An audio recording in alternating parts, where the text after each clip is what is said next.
Bismillahirrahmanirrahim. Alhamdulillah. Wassalatu wassalamu ala rasulillah wa ala alihi wa sahbihi wa man walah, amma ba'du. Sahabat-sahabat muslimin, muslimat yang dimuliakan Allah subhanahu wa ta'ala. Barangkali banyak di antara kita yang belum mengetahui bahwa salah satu momentum penting di dalam bulan Muharram adalah momentum di mana Allah subhanahu wa ta'ala memberikan dan mengaruniakan kemenangan kepada Nabi Musa alaihissalam dalam perjuangan panjangnya menghadapi kezaliman dan kediktatoran seorang Fir'aun pada zaman itu.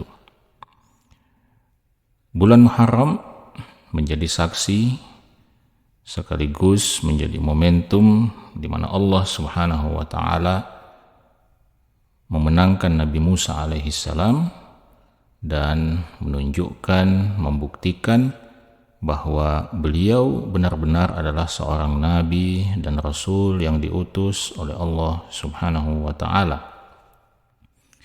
sebagaimana yang dikisahkan di dalam hadis Ibnu Abbas radhiyallahu ta'ala anhuma ketika baginda Rasulullah sallallahu alaihi wasallam masuk ke kota Madinah. Beliau menemukan bahwa orang-orang Yahudi di sana melakukan ibadah puasa pada hari ke-10 yang kita kenal dengan nama Ashura, pada hari ke-10 dari bulan Muharram. Maka Rasulullah Shallallahu Alaihi Wasallam pun menanyakan alasan mereka melakukan puasa pada hari itu. Maka orang-orang Yahudi mengatakan, hadza yaumun azim. Ini adalah hari yang mulia, ini adalah hari yang agung. Yaumun najjallahu fihi Musa wa gharraqa Fir'auna wa junudah. Ini adalah hari di mana Allah subhanahu wa ta'ala memberikan kemenangan, menyelamatkan Nabi Musa alaihissalam dan menenggelamkan Fir'aun bersama dengan pasukannya. Fasama Musa syukran lillah. Maka Nabi Musa alaihissalam pun berpuasa pada hari ini sebagai ungkapan syukur kepada Allah subhanahu wa ta'ala. Maka mendengarkan hal itu, Rasulullah sallallahu alaihi wasallam merespon dan mengatakan, nahnu ahaqqu bi Musa minkum, atau kama qala sallallahu alaihi wasallam. Kamilah yang sebenarnya lebih berhak untuk mengikuti Nabi Musa, mencintai Nabi Musa alaihi salam dibandingkan kalian. Karena kamilah umat Islam yang sesungguhnya meneruskan ajaran tauhid yang dibawa oleh Nabi Musa. Kamilah umat Islam yang menjadi pelanjut estafeta perjuangan Nabi Musa alaihi salam menyampaikan pesan-pesan Allah subhanahu wa ta'ala yang benar. Berbeda dengan kalian, orang-orang Yahudi, yang sepanjang sejarah kalian dipenuhi dengan sejarah pembangkangan kepada Nabi Musa alaihi salam.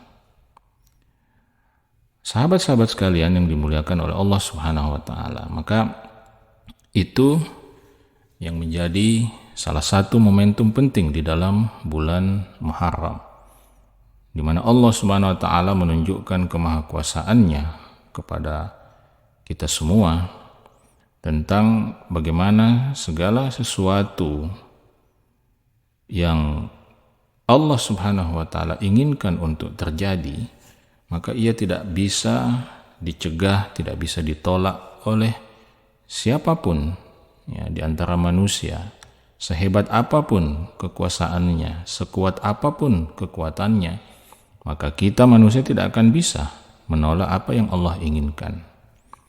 Kita semua tahu bahwa kegelisahan seorang Fir'aun pada masa itu sesungguhnya telah dimulai ketika pada suatu waktu Fir'aun bermimpi, dan di dalam mimpinya itu dia melihat bagaimana ada seorang anak laki-laki dari kalangan Bani Israel yang menghancurkan kekuasaannya, yang menghancurkan kerajaannya yang selama ini telah dibangun begitu rupa dengan segala kekuatan, sehingga Mesir pada waktu itu bisa dikatakan menjadi salah satu negara yang paling adidaya dalam sejarah umat manusia, negara yang paling makmur dengan segala kemakmurannya, dengan segala pembangunan infrastrukturnya yang luar biasa, yang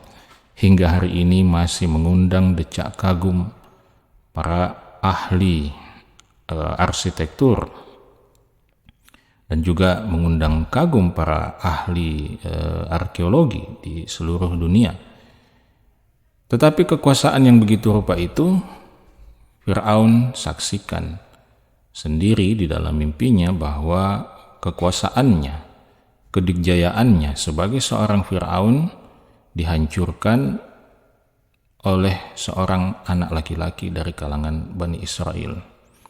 Maka mimpi itu menggelisahkan Fir'aun sehingga kemudian dia mengeluarkan sebuah perintah, sebuah instruksi untuk menghabisi dan membunuh seluruh anak laki-laki Bani Israel yang lahir pada tahun itu.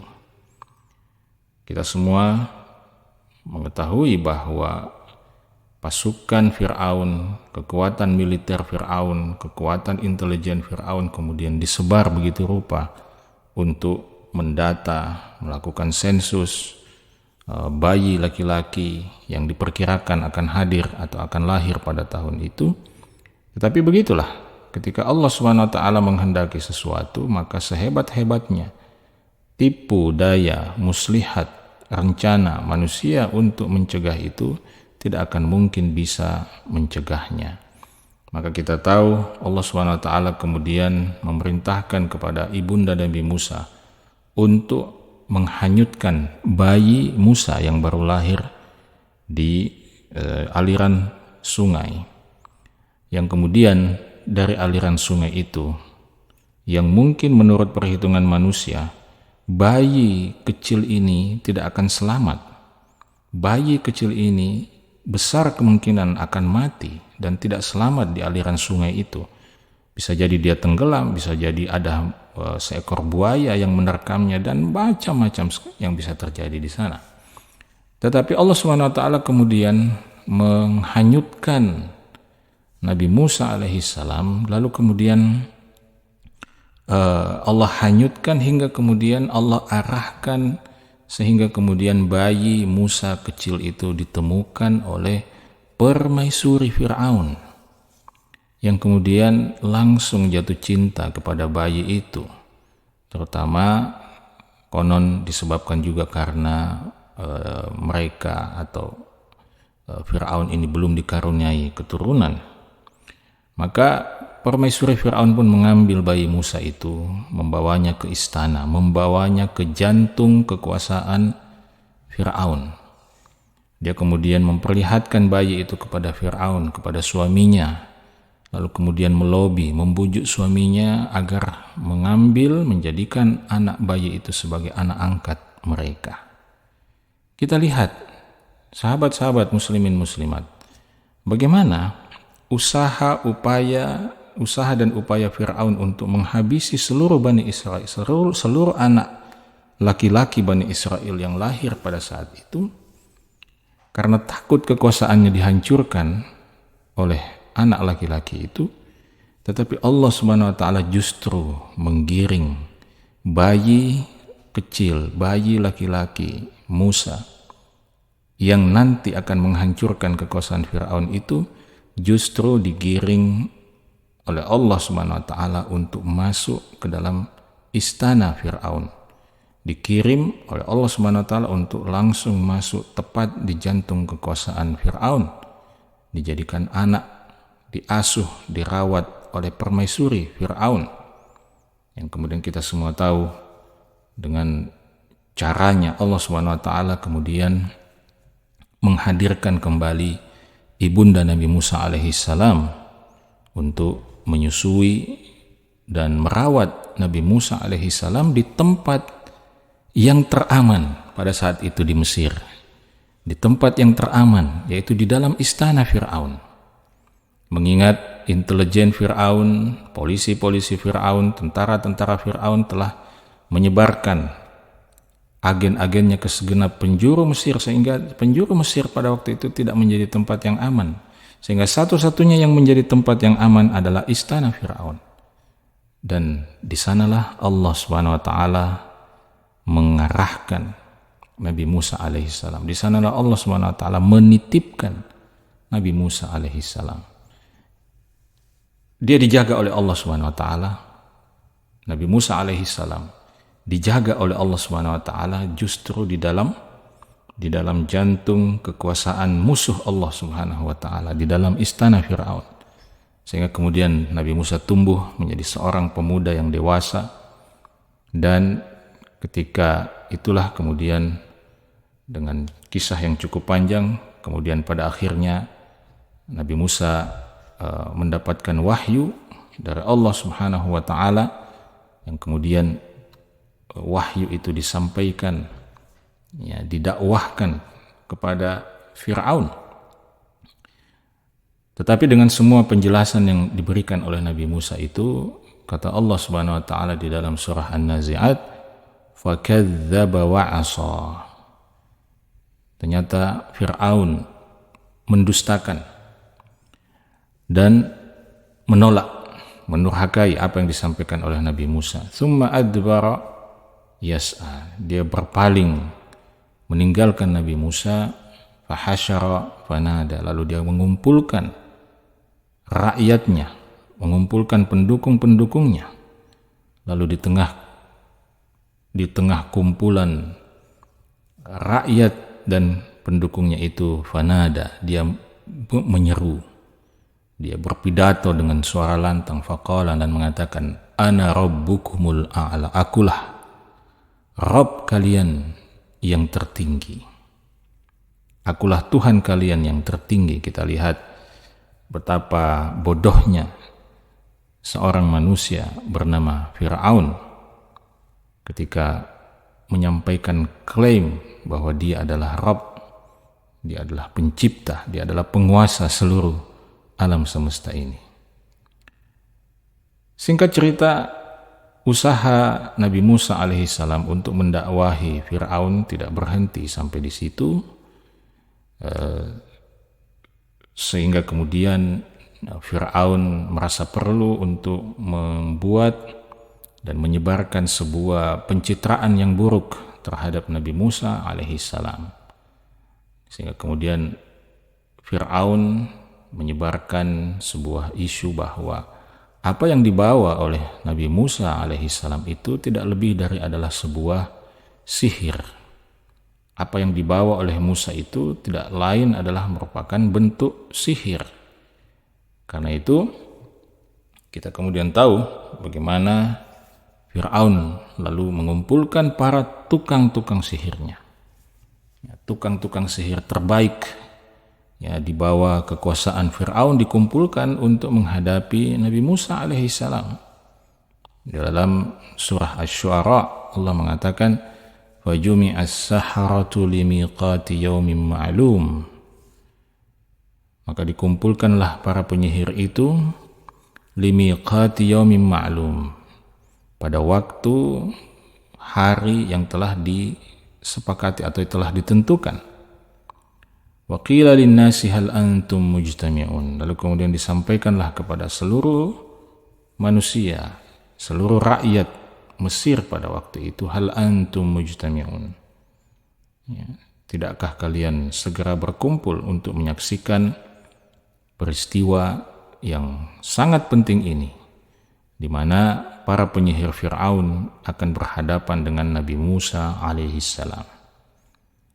Dan kita semua tahu apa yang terjadi setelah itu, bagaimana para tukang sihir Fir'aun itu membuat sihir dalam bentuk ular-ular kecil, yang kemudian ular-ular kecil itu dihadapi Nabi Musa alaihissalam dengan tongkatnya yang berubah menjadi ular yang sangat besar, yang kemudian melahap dan menghabisi ular-ular yang dibuat oleh para tukang sihir Fir'aun itu.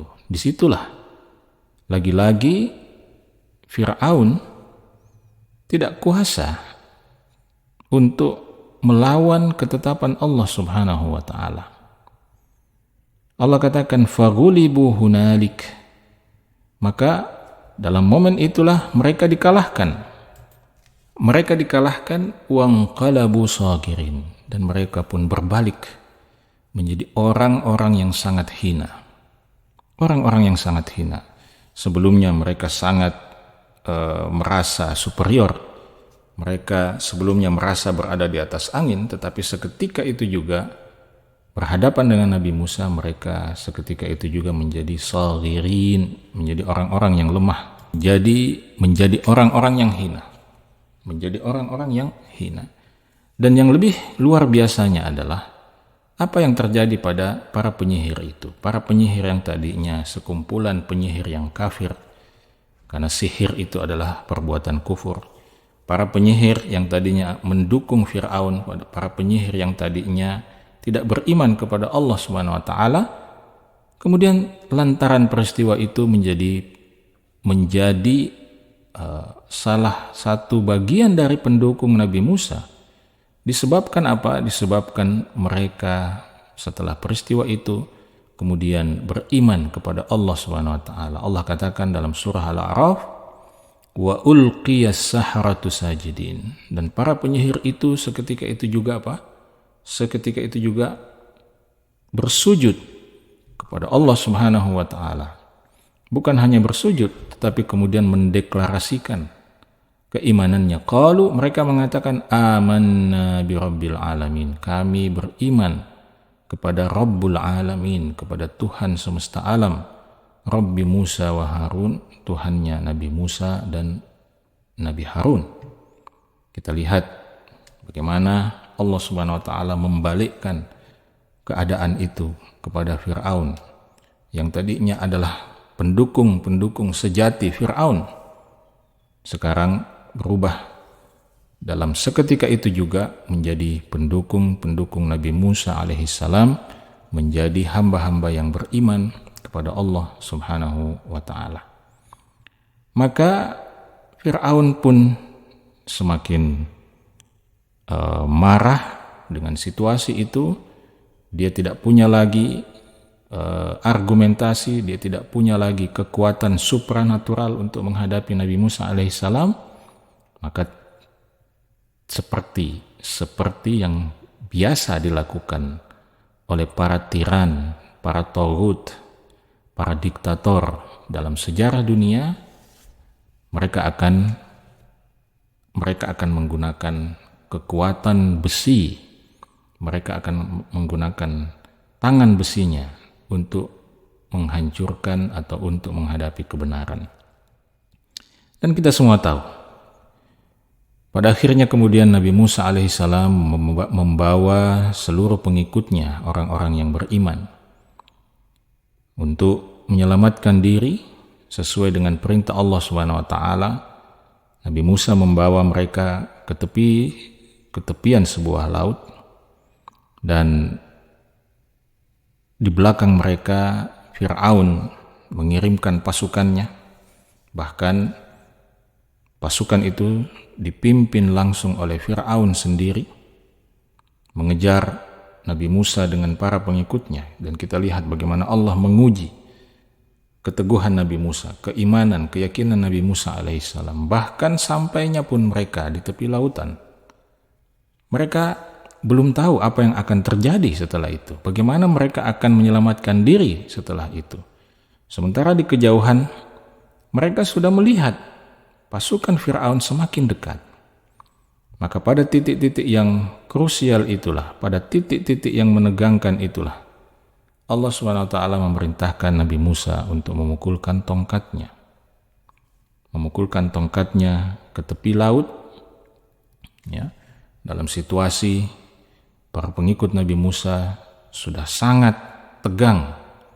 Di dalam Al-Quran dikatakan falamma tara al-jam'an, ketika kedua kubu ini sudah saling melihat, ya. Jadi kondisi saling melihat antara pasukan Fir'aun dengan pengikut Nabi Musa menunjukkan bahwa jarak antara mereka sudah begitu dekat sehingga mereka bisa saling melihat antara satu dengan yang lain. Dalam kondisi itulah para pengikut Nabi Musa nyaris putus asa sehingga mengatakan qala ashabu Musa, para pengikut Musa mengatakan inna lamudrakun, sesungguhnya kita ini pasti akan kedapatan, kita pasti akan ketangkep dengan pasukan Fir'aun. Tetapi sekali lagi ini adalah ujian keyakinan. Maka Nabi Musa alaihissalam mengatakan sebagaimana di dalam Al-Quran, qala, Nabi Musa mengatakan kalla, sekali-kali tidak, kita pasti tidak akan mungkin kedapatan. Pasukan Fir'aun itu tidak mungkin dapat menangkap kita. Kenapa? Inna ma'iya rabbi sayahdin, sesungguhnya bersamaku ada Tuhanku yang akan memberikan hidayah, yang akan memberikan petunjuk, yang akan memberikan pertolongan. Maka beginilah seharusnya seorang mukmin. Semakin krusial masalah hidup kita, semakin krusial problem hidup kita, semakin sempit terasa kehidupan ini, maka disitulah kita harus menebalkan keyakinan akan pertolongan Allah Subhanahu wa Ta'ala. Karena pertolongan Allah Subhanahu wa Ta'ala seringkali datang justru pada titik-titik krusial itu. Maka Nabi Musa pun diperintahkan untuk memukulkan tongkatnya di tepian laut. Kemudian tongkat itu dipukulkan, lalu kemudian laut itu terbelah. Dasar laut yang telah terendam air selama beribu-ribu tahun lamanya seketika menjadi jalan yang keras dan kering sehingga mudah dilalui oleh Nabi Musa dan para pengikutnya. Mereka pun menyeberang, dan ketika mereka sampai di tepian, pasukan Fir'aun masuk ikut menyeberang ke dalam jalan yang terbuat dari dasar lautan itu. Lalu di tengah jalan atau di tengah perjalanan mereka menyeberang lautan itu, Allah Subhanahu wa Ta'ala memerintahkan kepada laut itu untuk menyatu kembali, dan di sanalah Fir'aun dihancurkan oleh Allah Subhanahu wa Ta'ala. Dan di sana pula lah Allah Subhanahu wa Ta'ala memberikan kemenangan kepada Nabi Musa alaihissalam. Dan semua peristiwa heroik yang menakjubkan ini terjadi pada hari ke-10, pada tanggal ke-10 di bulan Muharram. Itulah sebabnya dia menjadi sebuah hari yang agung, sebuah hari yang luar biasa, di mana Nabi Musa alaihissalam mengungkapkan rasa syukurnya kepada Allah Subhanahu wa Ta'ala atas keselamatan yang Allah berikan kepada beliau dan para pengikutnya. Karena itu sahabat-sahabat sekalian yang dimuliakan oleh Allah Subhanahu wa Ta'ala, setiap kali Allah mengaruniakan kita kesempatan untuk hidup dan merasakan keimanan, keislaman kita di bulan Muharram ini, maka salah satu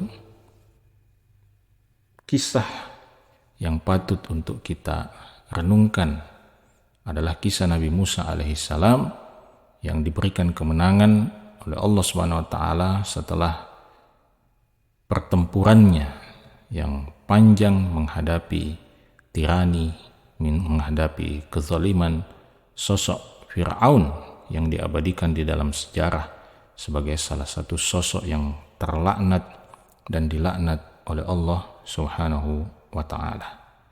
Semoga bermanfaat. Assalamualaikum warahmatullahi wabarakatuh.